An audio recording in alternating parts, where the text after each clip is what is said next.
जय हिंद साथियों, स्वागत है आप सभी का शाइन वाईटी क्लासेस में। हिंदी शॉर्ट हैंड की प्रैक्टिस डिक्टेशन 100 शब्द प्रति मिनट गति से डिक्टेशन 5 सेकंड में शुरू होगी। स्टार्ट। कुंभ का त्योहार बाजार या मेले का त्योहार नहीं है, बल्कि यह ज्ञान, तपस्या और भक्ति का त्योहार है। विराम। हर धर्म और जाति के लोग त्योहार में किसी न किसी रूप में मौजूद होते हैं और यह एक मिनी इंडिया का रूप ले लेता है। विराम। त्योहार में विभिन्न प्रकार की भाषाएं, परंपराएं, संस्कृतियां, कपड़े, भोजन और रहन सहन के तरीके देखे जा सकते हैं। विराम। यह आश्चर्यजनक है कि लाखों लोग बिना किसी आमंत्रण के वहां पहुंच जाते हैं। विराम। कुंभ घड़े के लिए संस्कृत शब्द है जिसे कलश कहा जाता है। विराम। यह भारतीय ज्योतिष में एक राशि भी है जिसके तहत त्योहार मनाया जाता है। विराम। कुंभ मानव शरीर भी है। सूर्य, पृथ्वी, समुद्र और विष्णु एक हिंदू भगवान इसके पर्यायवाची हैं। विराम। कुंभ का मूल अर्थ यह है कि यह सभी संस्कृतियों का संगम है और आध्यात्मिक जागृति का प्रतीक है। विराम। जबकि मेला का अर्थ है एक सम्मेलन या मिलना या महज एक मेला। विराम। कुंभ मेले के महत्व और भारत की आध्यात्मिकता में इसकी महत्वपूर्ण भूमिका को समझने के लिए पवित्र गंगा नदी की पृष्ठभूमि जानना अति आवश्यक है। विराम। श्रद्धालु मानते हैं कि गंगा में स्नान करने से व्यक्ति अपने पिछले पाप कर्मों से मुक्त हो जाता है और इस प्रकार वह व्यक्ति जन्म और मृत्यु के चक्र से मुक्ति पाने का पात्र बन जाता है। विराम। निसंदेह यह कहा जाता है कि स्नान करने के बाद एक पवित्र जीवन शैली की भी आवश्यकता होती है, अन्यथा व्यक्ति फिर से कर्म की प्रतिक्रियाओं तले दब जाएगा। विराम।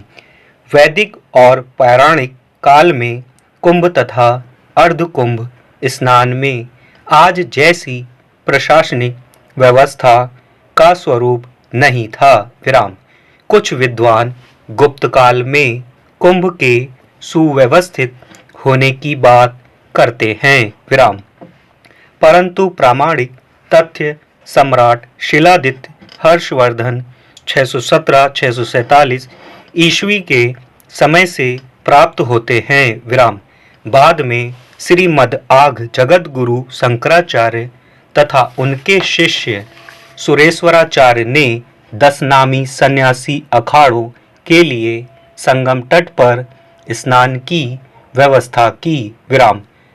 ऐसा कहा जाता है कि एक बार इंद्र देवता ने महर्षि दुर्वासा को रास्ते में मिलने पर जब प्रणाम किया तो दुर्वासा जी ने प्रसन्न होकर उन्हें अपनी माला दी, लेकिन इंद्र ने उस माला का आदर न कर अपने ऐरावत हाथी के मस्तक पर डाल दिया। विराम। जिसने माला को सूंड से घसीटकर पैरों से कुचल डाला। विराम। इस पर दुर्वासा जी ने क्रोधित होकर इंद्र की ताकत खत्म करने का श्राप दे दिया। विराम। तब इंद्र अपनी ताकत हासिल करने के लिए भगवान ब्रह्मा और भगवान शिव से संपर्क किया, जिन्होंने उन्हें विष्णु भगवान की प्रार्थना करने की सलाह दी। तब भगवान विष्णु ने क्षीर सागर का मंथन करके अमृत निकालने की सलाह दी। विराम। भगवान विष्णु के ऐसा कहने पर संपूर्ण देवता दैत्यों के साथ संधि करके अमृत निकालने के यत्न में लग गए। विराम। समुद्र मंथन के लिए मंदरांचल पर्वत को मथानी और नागराज वासुकी को रस्सी बनाया गया। विराम। जिसके फलस्वरूप क्षीर सागर से पारिजात, ऐरावत हाथी, उच्चैःश्रवा घोड़ा, रंभा, कल्पवृक्ष, शंख, गदा, धनुष, कौस्तुभमणि चंद्र, मद, कामधेनु और अमृत कलश लिए धन्वंतरी निकले। विराम। सबसे पहले मंथन में विष उत्पन्न हुआ, जो कि भगवान शिव द्वारा ग्रहण किया गया। विराम। जैसे ही मंथन से अमृत दिखाई पड़ा तो देवता शैतानों के गलत इरादे समझ गए। देवताओं के इशारे पर इंद्रपुत्र अमृत कलश को लेकर आकाश में उड़ गया। विराम। समझौते के अनुसार उनका हिस्सा उनको नहीं दिया गया। तब राक्षसों और देवताओं में 12 दिनों और 12 रातों तक युद्ध होता रहा। पैरा। इस तरह लड़ते लड़ते अमृत पात्र से अमृत 4 अलग अलग स्थानों पर गिर गया। जिन स्थानों पर अमृत गिरा वो स्थान थे इलाहाबाद, हरिद्वार, नासिक और उज्जैन। विराम। तब से यह माना गया है कि इन स्थानों पर रहस्यमय शक्तियां हैं और इसलिए इन स्थानों पर कुंभ मेला लगता है। विराम। जैसा कि हम कह सकते हैं, देवताओं के 12 दिन मनुष्यों के 12 साल के बराबर हैं। इसलिए इन पवित्र स्थानों पर प्रत्येक 12 वर्षों के बाद कुंभ मेला लगता है। विराम। ज्योतिष शास्त्रियों के अनुसार जब बृहस्पति कुंभ राशि में और सूर्य मेष राशि में प्रवेश करता है तब कुंभ मेले का आयोजन किया जाता है। विराम। प्रयाग का कुंभ मेला सभी मेलों में सर्वाधिक महत्व रखता है। विराम। इस बार कुंभ मेले का आयोजन इलाहाबाद में किया जा रहा है। विराम। 15 जनवरी से शुरू होने वाला यह मेला 4 मार्च तक चलेगा। विराम। कुंभ मेले को सफल बनाने के लिए योगी सरकार विभिन्न कंपनियों के CSR के तहत विकास के काफी काम करवा रही है। विराम। हरिद्वार हिमालय पर्वत श्रृंखला के शिवालिक पर्वत के नीचे स्थित है। विराम। प्राचीन ग्रंथों में हरिद्वार को तपोवन, मायापुरी, गंगा द्वार और मोक्ष द्वार आदि नामों से भी जाना जाता है। विराम। हरिद्वार की धार्मिक महत्ता न विशाल है। विराम। यह हिंदुओं के लिए एक प्रमुख तीर्थ स्थान है। विराम।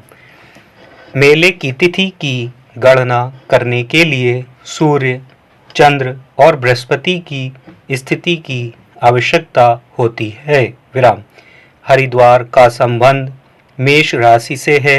भारत में 12 में से एक ज्योतिर्लिंग त्र्यंबकेश्वर नामक पवित्र शहर में स्थित है। विराम। यह स्थान नासिक से 38 किलोमीटर की दूरी पर स्थित है और गोदावरी नदी का उद्गम भी यहीं से हुआ। विराम। 12 वर्षों में एक बार सिंहस्थ कुंभ मेला नासिक एवं त्र्यंबकेश्वर में आयोजित होता है। विराम। ऐतिहासिक प्रमाणों के अनुसार नासिक उन 4 स्थानों में से एक है जहां अमृत कलश है। अमृत की कुछ बूंदें गिरी थीं। विराम।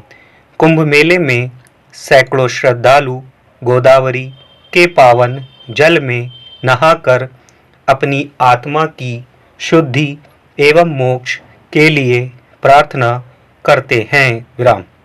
यहाँ पर शिवरात्रि का त्योहार भी बहुत धूमधाम से मनाया जाता है। विराम।